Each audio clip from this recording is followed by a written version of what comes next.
everyone, it's Keira and welcome back to my channel. I hope you are all well. So, Williams Racing have finally been bought. They have been on the market since May and they have finally been bought by Darlington Capital. I think that's how you say it. Yeah, it's a big moment in history for Williams. It is a big thing and, you know, it is a good thing. I think we all know it's a good thing financially. You know, it's going to get the team through it. But who are Darlington Capital? They are not a well-known brand. Who are they? Where have they came from? What do they do? So in this video, I'm going to explain to you all about Darlington Capital and who they are, because they're going to be a big name in Formula One now. They have literally taken over Williams. It's not even like a title partnership.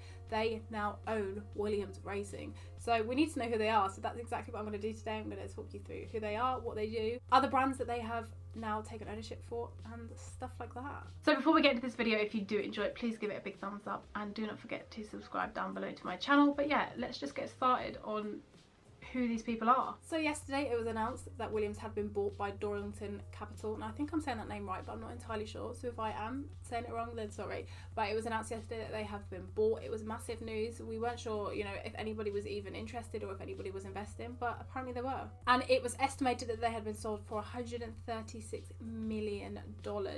That is not official news, that is not an official amount, but it was from a very, very highly rated journalist, which probably knows what he's talking about. So, I mean, big money involved. It wasn't just like it was a little bit, it was pretty much everything that William had. But who are Darlington Capital? Like, what do they do? Who are they? Where have they came from? So when I went onto their website, this is the first thing that they say is who they are. They say, Darlington Capital is a private investment firm seeking to acquire, recapitalise and support the long-term growth of middle market businesses across a range of industry sectors.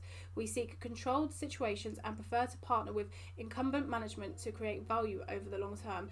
Now, actually, I quite like that. I do quite like that statement. You know, they're not saying we just want to take over and take everything from your business. We're saying we want to work with you and we want to help you to recapitalise yourself and to make yourselves, you know, well known if you are struggling. And that is exactly the situation that Williams have been in. They were in a really, really sticky situation. So from just reading that, it looks like they want to help in a way. They don't want to just be the big money man and they want to take over and change everything. They actually want to help. Now, something that I've picked up from this is growth in the middle market. Now, I think you'd probably look at Williams as a team, you think, oh my gosh, they aren't the middle market. How are they the middle market? But they probably are the middle market in terms of businesses. Think how much money businesses get. And considering in 2018, Williams made a loss of 16.8 million.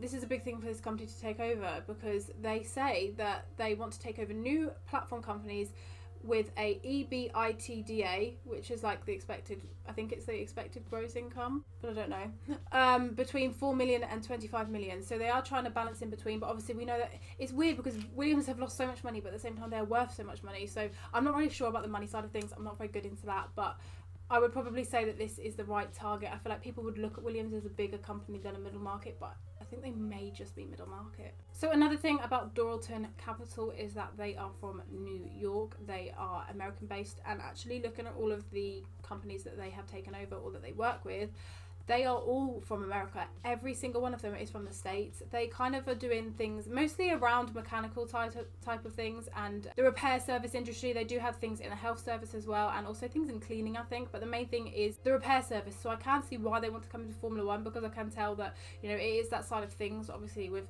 mechanical and motorsport in general, it does tie into that. So I can see why they've targeted a Formula One team. So that is a good thing. But at the same time, all of these brands are from states in America. They have never gone overseas, and I think that's another thing why Williams are actually allowed to keep their place at Grove in the UK, because I don't think Darlington will know what to do if they were to have to move them over to America. I don't think it would really work. I don't think it would be feasible for any of them, because I just think it would be way too far out of the way. But I think it's a new thing for Darlington as much as it is for Williams.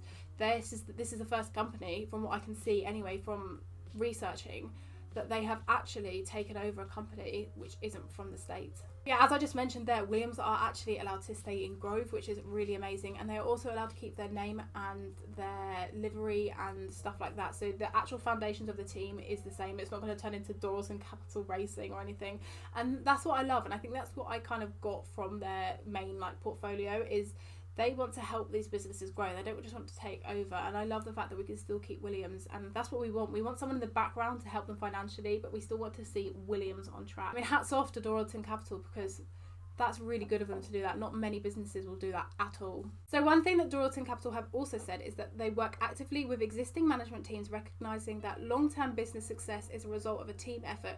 Darlington views its role as providing additional capital for acquisitions and growth projects and support and expertise to take its companies to the next level. So again, they are looking at the long-term goal. They're looking at the fact that we know Williams aren't going to be all of a sudden P1 on the grid again in like a year or two's time. We know this is going to take a lot of time, but they look like they are going to put the time in and the money in, and they're going to get this right. And I just love this. I feel like this is such a good thing. I know that there's certain people that are like, oh, obviously this is the first time Williams have been bought. Williams is a family grown business, you know, this is Frank Williams' life, and unfortunately these sort of things happen, you know, and this is the best thing that I think the team could have done. And I don't feel like, you know, if they would have gone with somebody else or a bigger brand, I reckon it would have been a lot different, and I reckon like they would have probably taken over. Other than that, in terms of Darlington, there's not really much else on them. There isn't really anything else that I can find. They are a small business in America. They're not a well-known thing. They haven't taken over any big brands. I'll actually read out the brands to you in case I've got anybody watching here from America that may know them. So some of the companies that they own are AUT Solutions, Hennigan Engineering, Island Abbey Foods, MEI Rigging and Crating, NHE Services, Traditional Health, Versa Integrity Group, and West, and then obviously Williams. So I don't think any of those brands that they've taken over is big. I reckon this is probably the biggest thing they've done. So in a way that could be a negative where they may not know exactly what they're doing, but I mean, they probably do. Like, they probably do. They've just done these things in a smaller scale, but overall, I actually think this is a really big benefit for Williams, and I do believe that this is going to be the good of the team, and the fact that they can keep their name is amazing. One thing that people picked up on was whether the nationality of the team have changed. Obviously, we know that Red Bull are a UK-based team, but since they have got Austrian ownership, they now have the Austrian national anthem when they got the podium. So people are wondering whether Williams, if they were to win a Grand Prix again, whether the nationality of the team will change. But apparently, I probably don't think it does. I think this company are actually quite good at wanting the team to keep their heritage. So I think that they will probably be able to keep the British national anthem and not change to America. Again, I don't know, and I don't think we are going to know for the next couple of years. I don't really see Williams winning a race, but if it does happen, then I would probably hope that they keep the British national anthem. But again, who knows? So there we have it. That is it for today's video. I hope you did enjoy it, and I hope you learned a little bit more about Darlington Capital. Again, they are just a small company and there isn't too much on them, but they look like they are really, really, really wanting to help companies that are either struggling or smaller companies and help them to grow and help to invest and all of that kind of stuff to help them achieve. So let me know in the comment section below whether you think this is a good thing for Williams or not, and let me know whether that you think that they picked the right person to take ownership from them. But yeah, that is it for today's video, and I will see you again soon for a brand new video. Goodbye.